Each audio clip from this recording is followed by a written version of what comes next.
My name is Madison Hayes, and I am 27 years old.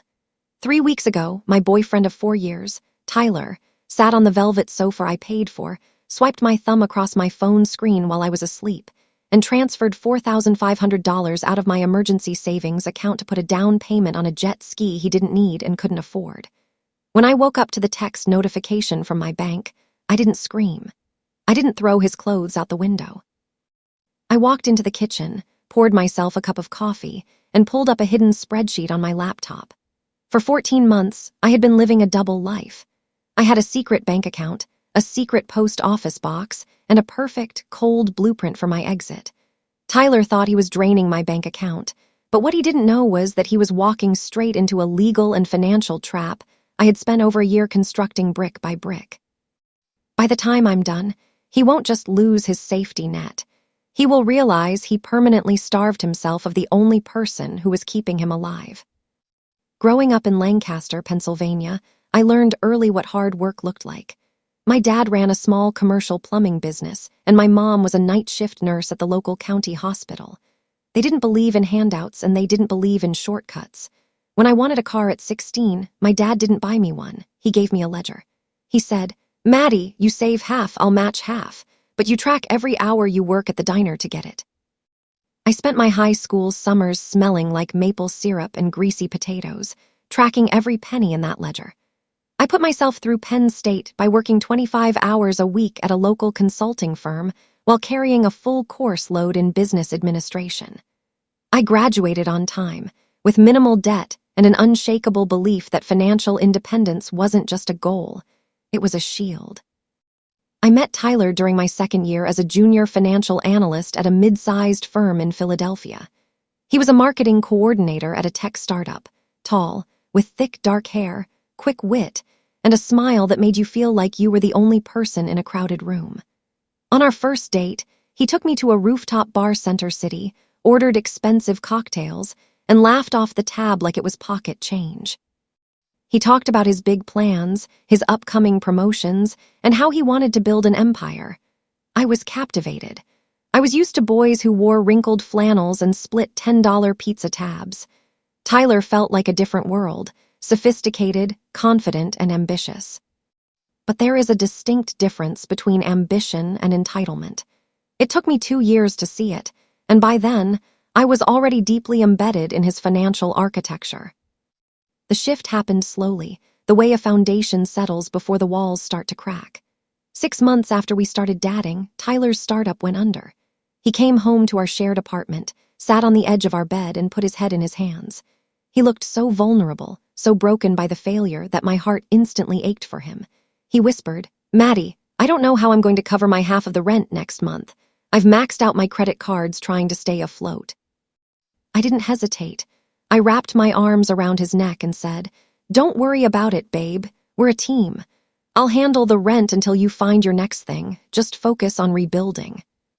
That was my first mistake. I thought I was offering a partner a temporary safety net. I didn't realize I was handing a parasite a permanent lifestyle upgrade. 3 months turned into 6. 6 months turned into a year. Tyler didn't look for a job. He looked for opportunities. He rejected 3 solid marketing offers because they were beneath his talent level or didn't align with his vision. Meanwhile, his daily routine shifted from updating his resume to sleeping in until 11:00 a.m., ordering $60 DoorDash lunches on my saved credit card, and playing video games on the 80-inch television I had financed for his birthday. Whenever I tried to bring up the budget, his tone would change instantly. The charming, witty boy would vanish, replaced by a defensive, cold strategist who knew exactly how to weaponize my empathy against me. He would look at me, his eyes dark with performative hurt, and say, "Madison, I can't believe you're tracking pennies when I'm at the lowest point in my career. Do you think I want to be dependent on you? If you loved me, you'd support my vision instead of making me feel like an administrative burden." He used words like *burden*. He used words like *support*. He translated his laziness into my emotional failure. And because I loved him, because I didn't want to be the unsupportive girlfriend, I would back down. I would apologize. I would swallow the cold lump of anxiety in my throat and slide my debit card across the kitchen counter so he could buy drinks with his friends because he needed to network. By year 3, the financial asymmetry had become an active campaign of manipulation. Tyler had convinced me to consolidate our utilities under my name, freeze my personal retirement contributions to help fund his consulting startup, and sign a lease on a luxury townhome in the suburbs that stretched my analyst salary to the absolute breaking point. I was working 50 hours a week, skipping lunches to save $10, and watching my credit card balances creep higher and higher, while Tyler wore $300 sneakers, drove the sedan I paid the insurance on, and told his parents at Thanksgiving that we were doing incredibly well in the city. The final straw came on a Tuesday night in November. I had just come home from a brutal day at the office. My firm was downsizing, and my manager had dropped a heavy load of extra portfolios onto my desk without a raise. My back ached, my eyes were burning from staring at spreadsheets for 10 hours, and all I wanted was a hot shower and a quiet evening. When I walked through the door, the townhome was dark except for the neon blue light from his gaming monitor. The sink was piled high with dirty dishes from a lunch he'd ordered for his friends. Tyler was sitting on the couch, laughing into his headset. He didn't look up when I walked in. He just waved his hand toward the kitchen counter and said, "Hey, Maddie, the internet bill bounced. I need you to transfer $300 into the joint checking right now. My squad is mid-match, and the ping is dragging." I stood in the hallway, holding my heavy work bag, looking at the dishes, looking at his sneakers discarded on the rug, and something inside me went completely, terrifyingly cold. It wasn't an explosion of anger. It was the sharp, quiet clarity that happens in a financial audit when you realize the numbers will never work, no matter how much you manipulate the columns. Tyler didn't love me. He loved my salary. He didn't want a future with me. He wanted a host. He had spent 3 years systematically eroding my boundaries, draining my accounts, and using guilt to keep me compliant. I looked at him, his face illuminated by the blue glare of the monitor, and I said 3 words I had practiced in my head for months.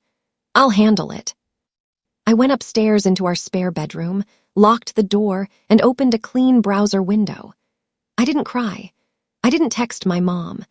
I sat at that desk, opened my personal email, and reached out to Sarah Jenkins, a forensic accountant and family law specialist I had met during a professional networking seminar 2 years prior. The blueprint had begun. Over the next 12 months, I became a ghost inside my own life. To Tyler, I was still the predictable, compliant girlfriend who paid the rent on time and apologized when she brought up the grocery budget. But behind that mask, I was an architect. Following Sarah's strict instructions, the first thing I did was open a secret bank account at an online credit union that Tyler didn't even know existed. I changed my payroll preferences at my firm, directing 15% of my monthly paycheck into the secret account, while the remaining 85% went into our primary checking to keep him from noticing a drop. To cover the missing 15%, I told Tyler my firm had implemented a temporary corporate salary reduction due to the market downturn. He had thrown a massive fit that night, calling my manager incompetent and complaining that we would have to scale back on his networking dinners, but he didn't check the payroll stubs. He never checked the paperwork. He just expected the money to be there. The next step was a post office box 3 miles from my office. Every statement for the secret account, every piece of personal correspondence, and every legal document was rooted there. I kept the key on my office lanyard, hidden behind my corporate ID badge. I began tracking every single dollar Tyler spent. I downloaded our joint statements from the past 3 years into an encrypted folder on a hard drive I kept hidden at the bottom of my tampon box in the master bathroom, the one place I knew Tyler would never look. I highlighted every DoorDash order, every video game skin purchase, every bar tab he claimed was a business lunch, and every transfer he'd made to his personal account while claiming he was broke. By month 10, the hidden ledger showed that Tyler had cost me exactly $42,600 in undocumented personal loans, unpaid rent shares, and unauthorized expenditures. 6 months out from my planned exit date, I began phase 3, the asset separation. The townhome lease was up in July. My plan was simple. Let the lease expire, pack my things while he was out of town for his annual college friend trip, and vanish into a small apartment I had already secured using my secret savings. But financial parasites have a survival instinct. They can smell when a host is starting to pull away, even if they don't understand the mechanics of why. In April, Tyler came home with a manic look in his eyes. He sat at the kitchen island, opened a glossy folder, and slid a document toward me. It was a business proposal for a boutique digital marketing agency. He wanted to take out a $50,000 small business loan to launch it, and because he had zero income and an abysmal credit score from his maxed-out cards, he needed me to co-sign the loan. He looked at me, his smile wide, his eyes completely empty of genuine affection, and said, "Maddie, this is it. This is the empire I've been talking about. Once you sign this, we'll get the capital, I'll launch the agency, and I'll pay you back every cent you've ever spent on the rent. It's a sure thing." I looked at the signature line on the loan application. If I signed that paper, I wouldn't just be his girlfriend anymore. I would be legally bound to his financial destruction for the next 10 years. The trap was opening, and he was trying to push me in. I leaned back in my chair, looked him dead in the eye, and smiled the most compliant, sweet smile I could muster. "Wow, Tyler," I said softly, my hand hovering over the paper. "Let me take this into the office tomorrow and have one of our senior auditors look over the structural terms. I want to make sure we get the absolute best interest rate before I sign my name." He beamed, kissed my cheek, and went back to his video games, completely unaware that the document he had just handed me was about to become the final, catastrophic piece of evidence I needed to destroy his leverage completely. I locked the office door behind me the next morning, took Tyler's loan application out of my bag, and laid it flat under the harsh fluorescent lights of my cubicle. My hands were perfectly steady. I scanned the document line by line, not looking at his inflated revenue projections, but looking at the small print at the bottom of the asset disclosure page. Tyler had listed our townhome, my personal vehicle, and my secret credit union account, which he had somehow discovered the name of through a piece of mail I must have slipped up on, as his personal business collateral. He hadn't just asked me to co-sign. He had already filled out my financial details, forged my preliminary initials on the disclosure columns, and prepared a clean financial execution that would have stripped me of everything if his agency failed. Which, looking at his business plan, was a mathematical certainty. I picked up my office phone and dialed Sarah Jenkins's direct line. "Sarah, he's moving faster than we thought," I said, my voice dropping to a sharp whisper. "He tried to get me to sign a small business loan last night. He forged my initials on the collateral sheet. He listed my car and my credit union." There was a long pause on the other end, the sound of a pen tapping against a mahogany desk. When Sarah spoke, her voice carried that cold, courtroom authority that always made me feel like I was standing behind a concrete wall. "Madison, did you sign anything?"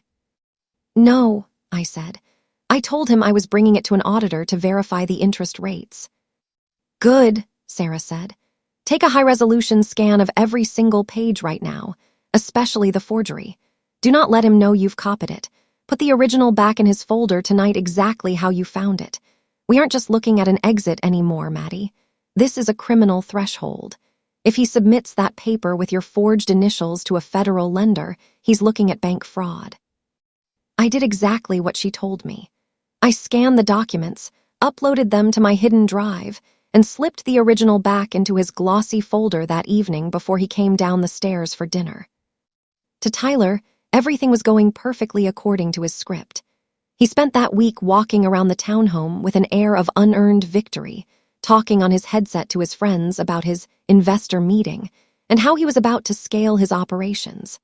At dinner, he ordered a $100 sushi platter on our shared credit card to celebrate his upcoming partnership launch.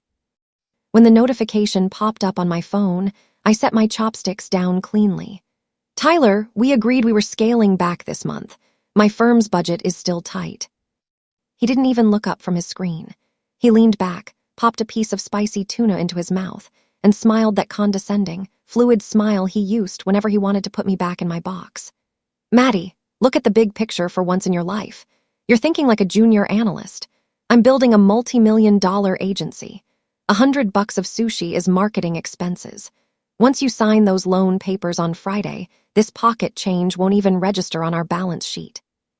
Stop stressing me out over groceries. Friday, that was his deadline.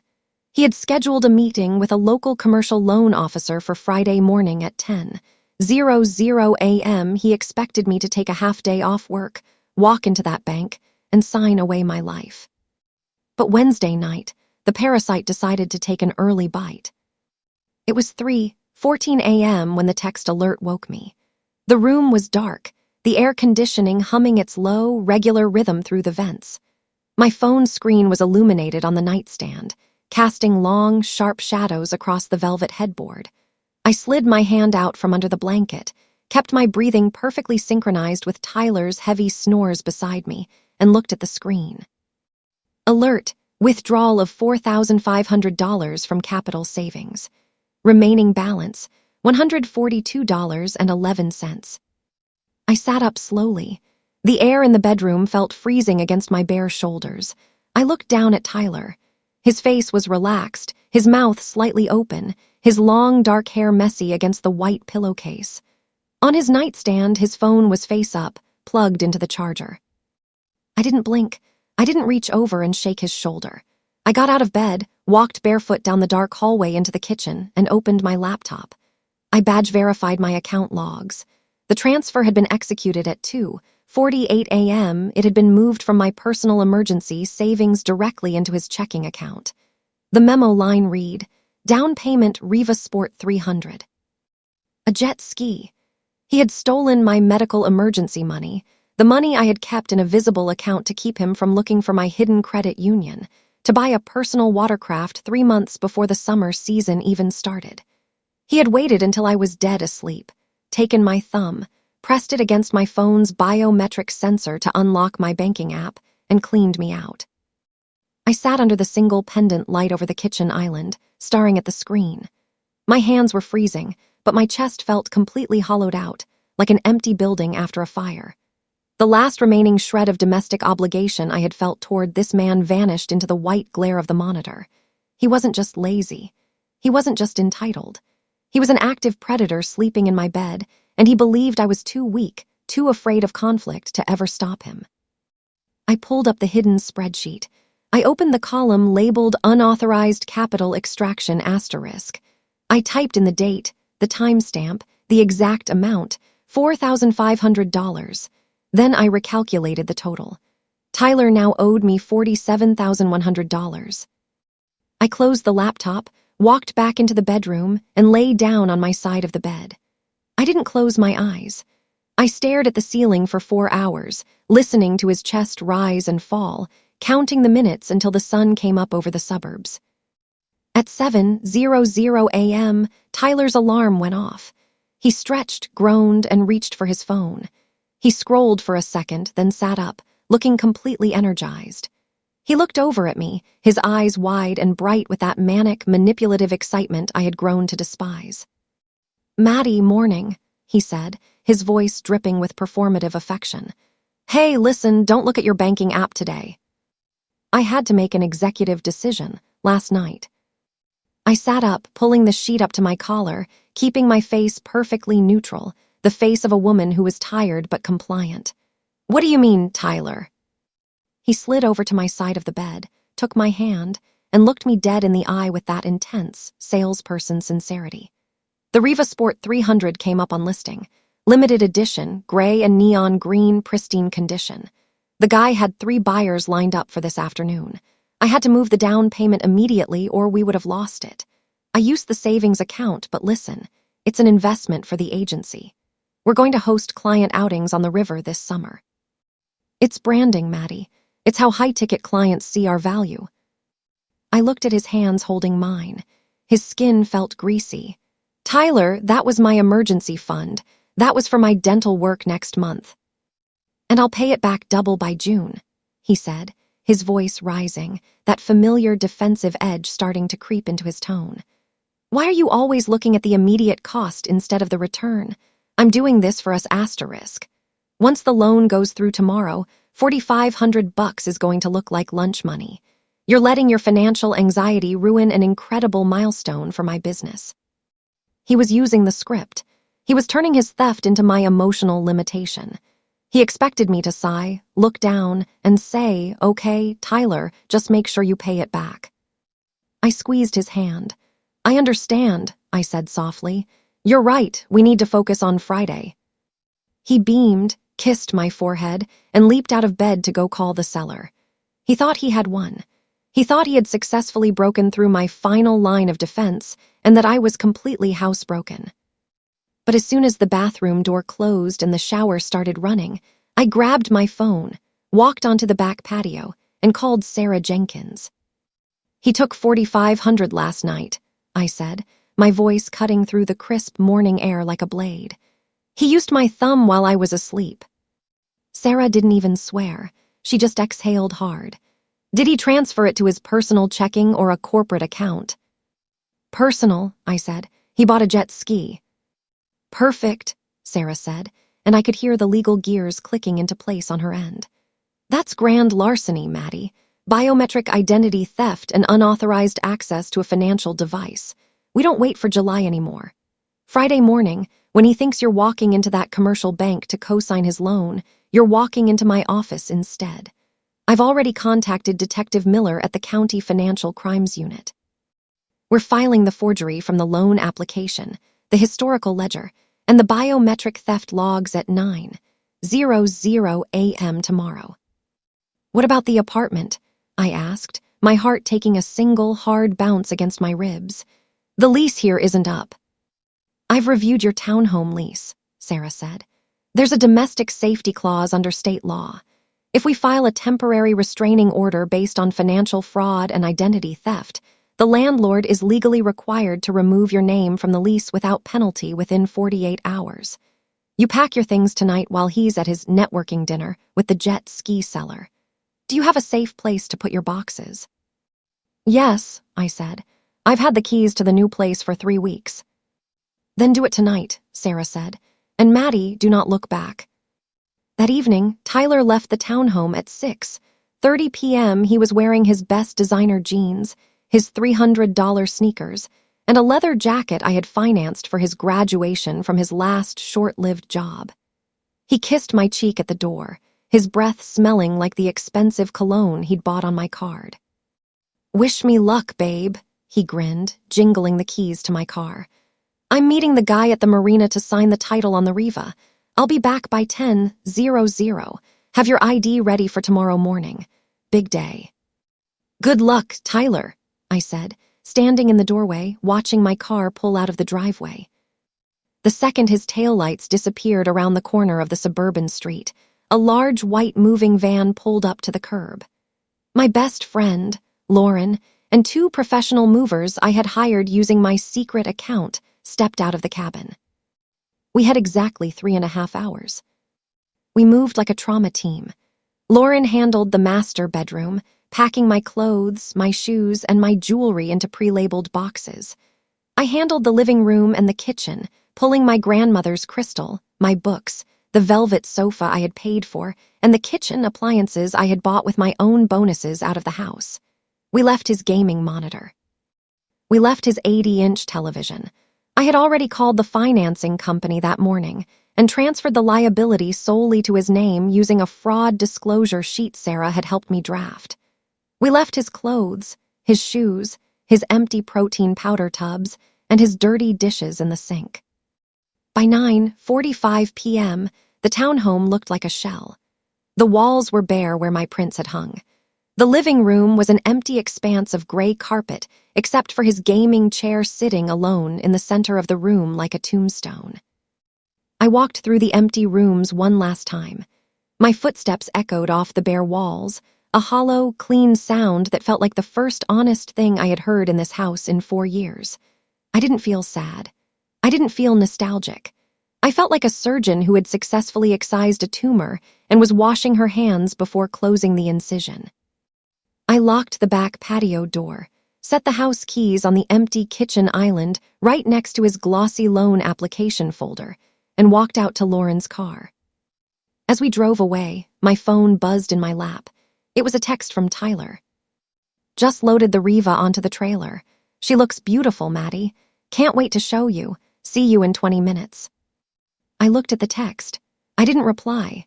I locked the screen, slid the phone into my purse right next to the key to my secret post office box, and looked out the window at the dark Philadelphia skyline.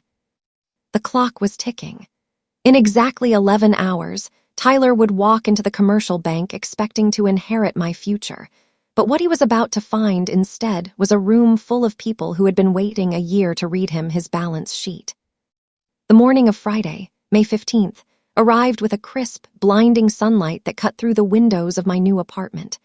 I woke up at 6:00 a.m. on a mattress on the floor, surrounded by sealed cardboard boxes.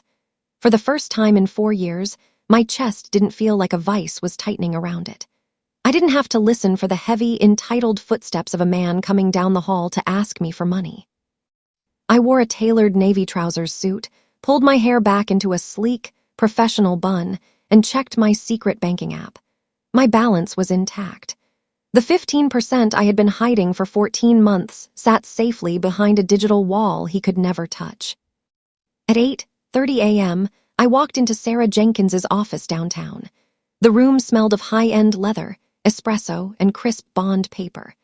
Sarah was already at her desk, her silver hair catching the morning light, her reading glasses resting on the bridge of her nose. Sitting in the leather armchair across from her was Detective Miller, a broad-shouldered man in a charcoal suit with a faded notepad resting on his knee.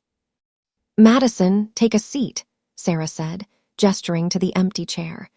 "Detective Miller has spent the last 2 hours reviewing the biometric logs and the loan application scans you provided." Detective Miller looked up, his eyes sharp and completely unreadable. "Ms. Hayes, the forensics on the digital signature match perfectly with the original corporate filing from your father's estate 3 years ago. Your initials were cleanly lifted and placed onto the collateral sheet. That, combined with the bank statement showing the 2:48 a.m. transfer, while your biometric device logs prove your phone was unlocked via fingerprint authentication during your typical sleep cycle, establishes a clear pattern of financial fraud and identity theft." "What is the next step?" I asked, my voice flat, holding the exact tone I used when delivering a financial audit to a difficult client. "Tyler believes you're meeting him at the commercial bank on Market Street at 10:00 a.m. to sign the finalized loan documents," Detective Miller said, checking his watch. "My team is already positioned in the lobby. We've coordinated with the bank's security director and the commercial loan officer, Mr. Vance. Tyler won't be walking into a financial negotiation. He's walking into an active apprehension zone." I looked at Sarah. She slid a single page of text toward me. It was the temporary restraining order and the emergency lease severance notification, already signed by a county magistrate at 7:45 a.m. "The landlord has already been served, Madison," Sarah said with a faint, cold smile. "Your name is legally wiped from the townhome lease as of 20 minutes ago. Tyler is solely responsible for the remaining 8 months of rent, $4,000 a month. If he fails to pay, the eviction proceeds entirely under his name, destroying whatever remains of his abysmal credit rating." I picked up my phone. It had been sitting face down on Sarah's desk, vibrating every 3 minutes since 7:30 a.m. I flipped it over. 24 missed calls from Tyler. 14 text messages. "Where the hell are you, Maddie? The meeting is in an hour. I'm at the bank already." "Maddie, answer me. This isn't funny. I need your ID." "Maddie, if you ruin this launch for me because of your passive-aggressive anxiety over the $4,500, we are done. Answer your phone." I didn't block him. I didn't type a furious paragraph exposing what I had done. I typed 4 words, the exact same words I had used on the Tuesday night when the architecture of my defiance finally crystallized. "I am on my way."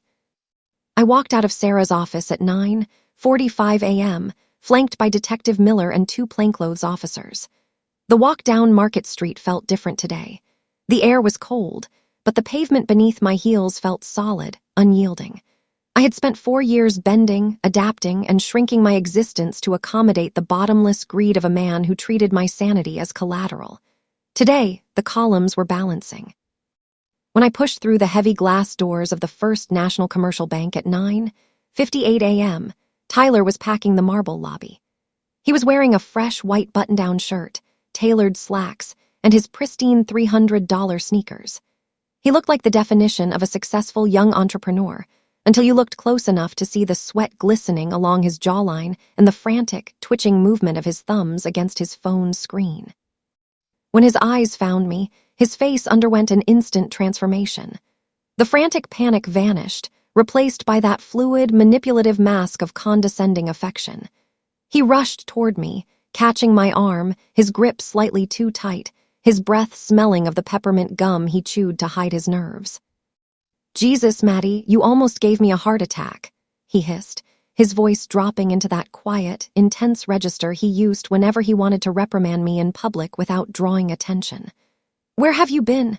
Do you have any idea how bad it looks to keep a commercial loan officer waiting? Mr. Vance is already in the conference room. Let's go. Get your ID out." I pulled my arm out of his grip cleanly. I didn't look at his eyes.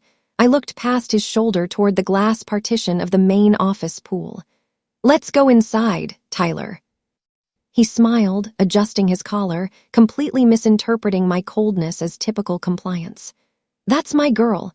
Look, I know you're stressed about the savings account, but after today, I'm putting 10 grand back into that fund.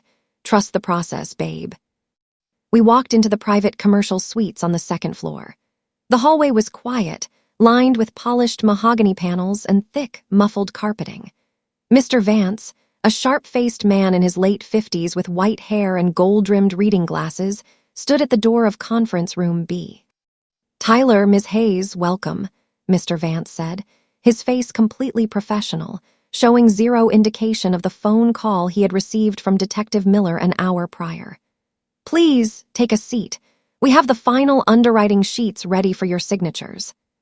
Tyler sat down at the large walnut table, instantly spreading his arms, leaning forward with that manic, unearned confidence. "Excellent, Mr. Vance. Madison has reviewed the structural projections, and we're ready to execute the principal line of credit. Let's get the agency launched." Mr. Vance slid a thick stack of paper toward the center of the table, but he didn't hand Tyler a pen. He leaned back in his leather chair, pulled off his reading glasses, and looked directly at me.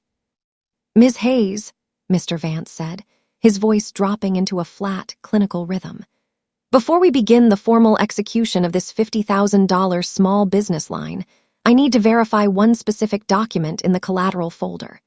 Page 4 of the disclosure statement features your preliminary initials authorizing the release of your personal credit union account as secondary asset backing."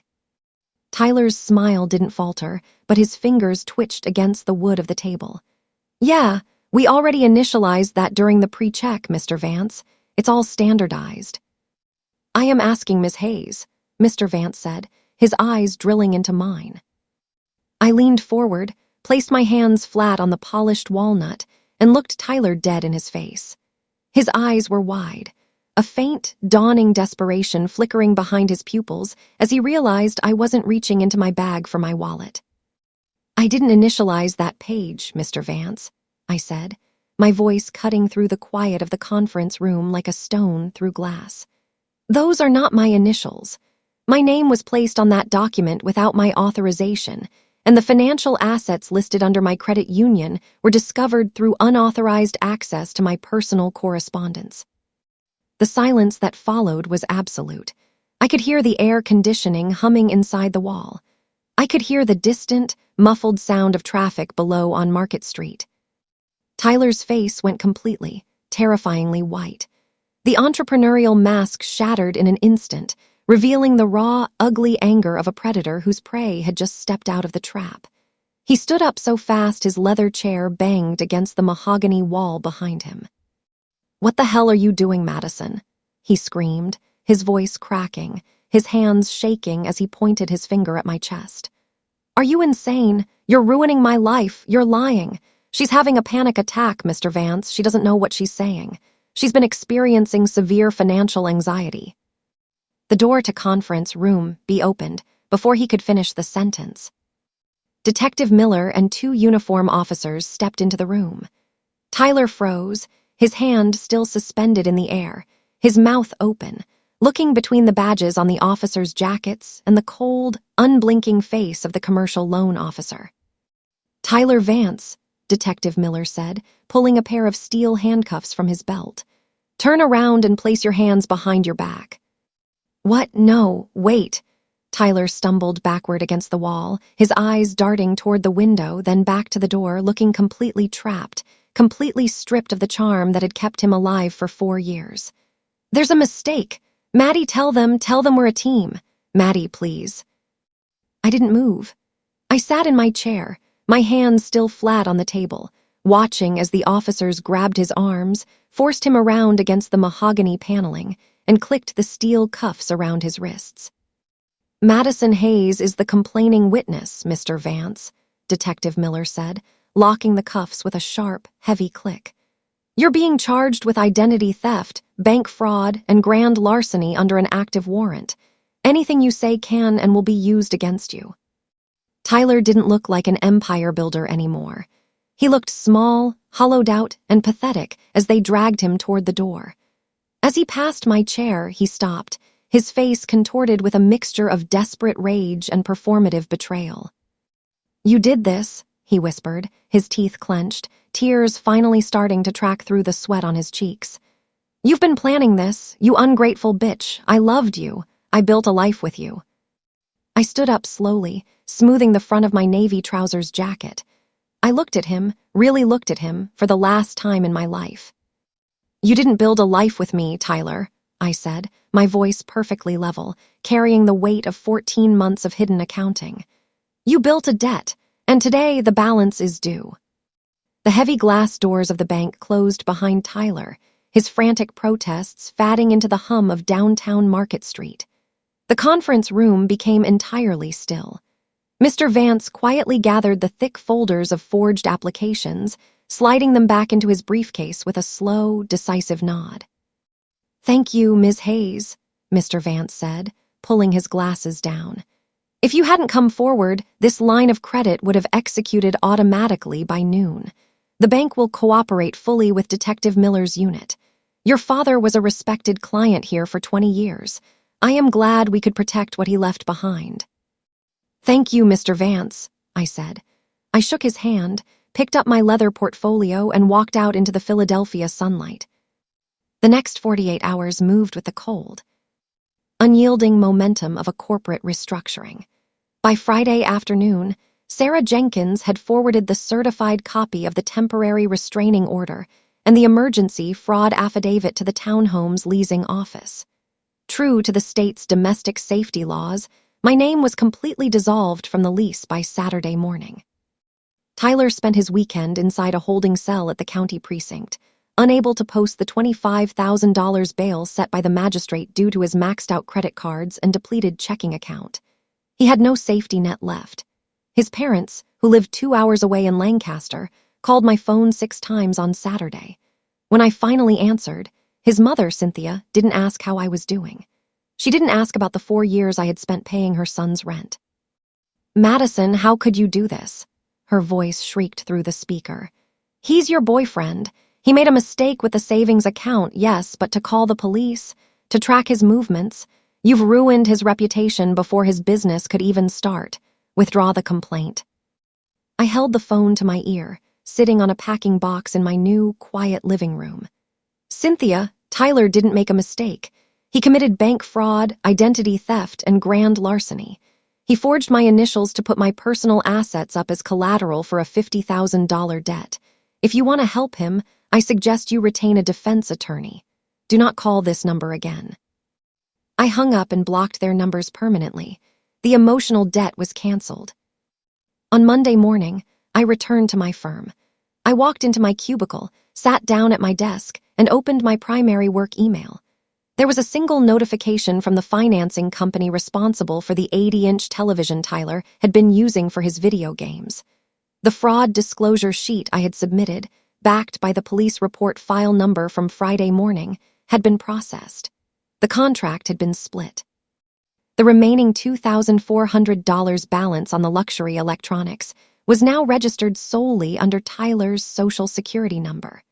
The host was gone. The liabilities were entirely his. 1 week later, Tyler's defense attorney reached out to Sarah Jenkins with a plea for negotiation.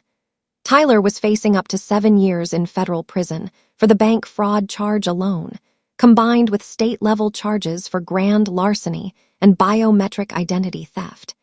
His attorney wanted to know if I would agree to a reduced sentence in exchange for a formalized restitution agreement. Sarah called me into her office on a Thursday afternoon to review the terms. The leather chairs still smelled of espresso, but the desktop was covered in clean, binding legal ledgers. "His attorney is desperate, Maddie," Sarah said, sliding a typed document toward me. "They know the biometric data and the high-resolution scans of the forged signatures are airtight. Tyler is offering to sign a notarized confession and a civil judgment for the full amount of the historical ledger, $47,100, payable through a structured wage garnishment over the next 10 years if you recommend a probationary sentence instead of active jail time." I read the restitution columns carefully. I looked at the exact dollar amounts Tyler had drained from my life over 48 months, the DoorDash orders, the bar tabs, the rent shares, the stolen $4,500 from my emergency fund. Every single penny was tracked, accounted for, and validated by the court. "I'll agree to the civil judgment," I said, handing the pen back to Sarah. "But I will not sign a statement recommending leniency. The court will decide his sentence based on his actions, not my forgiveness. I am a financial analyst, Sarah. I don't negotiate with bad debts. I write them off." Sarah smiled, a genuine, unhurried expression of professional respect. "Consider it done, Madison." The legal proceedings took 4 months to settle. Tyler eventually took a negotiated plea deal to avoid a federal trial. He pleaded guilty to 1 count of felony bank fraud and 1 count of misdemeanor identity theft. The grand larceny charge was suspended in exchange for his immediate signature on the $47,100 civil restitution order. The judge sentenced him to 18 months of active split confinement, 6 months in a county correctional facility, followed by 12 months of strict house arrest at his parents' home in Lancaster, along with 5 years of mandatory financial probation. His marketing career in Philadelphia was completely over before it had ever truly begun. A felony bank fraud conviction on a public record is a permanent blacklist in the corporate world. He couldn't apply for a credit card, he couldn't co-sign a lease, and he couldn't open a business checking account without a federal probation officer auditing every transaction. He had spent 4 years trying to build an empire out of my labor, and he ended up confined to his childhood bedroom, paying me back $392 a month out of a minimum wage paycheck he earned at a local hardware store. My new life grew brick by brick, clean and balanced. My new apartment was small, but every square inch of it belonged to me. The gray carpet was clean. The kitchen had a single counter, but the velvet sofa sat beautifully against the living room wall, paid for in full, with no financing sheets attached. My secret credit union account became my primary account, and the 15% I had hidden for over a year grew into a down payment for a small townhouse near the river. I didn't get revenge on Tyler. I didn't need to scheme or manipulate his world. I simply stopped pretending that his entitlement was my responsibility. I became an architect of my own boundaries. When a parasite loses its host, it doesn't starve because the host is cruel. It starves because it never learned how to feed itself. It is a Sunday evening in late August. The sun is setting over the Schuylkill River, casting long, orange stripes across my kitchen island. I am making a simple dinner of grilled chicken and fresh vegetables. On the windowsill, my basil plant is flourishing in a new terracotta pot, its leaves thick and fragrant in the warm summer breeze. The apartment is quiet, but it is a steady, architectural quiet, the kind of quiet that only happens when the ledger balances perfectly to 0. My phone buzzes on the counter. It's a notification from my credit union app. Deposit received. $392 from Pennsylvania Correctional Restitution Processing. New balance verified. I look at the screen for 2 seconds, then flip the phone face down. My name is Madison Hayes. I am 27 years old. I am a senior financial analyst, a homeowner, and a woman who controls her own future. And nobody is ever going to use my thumb to unlock my life again.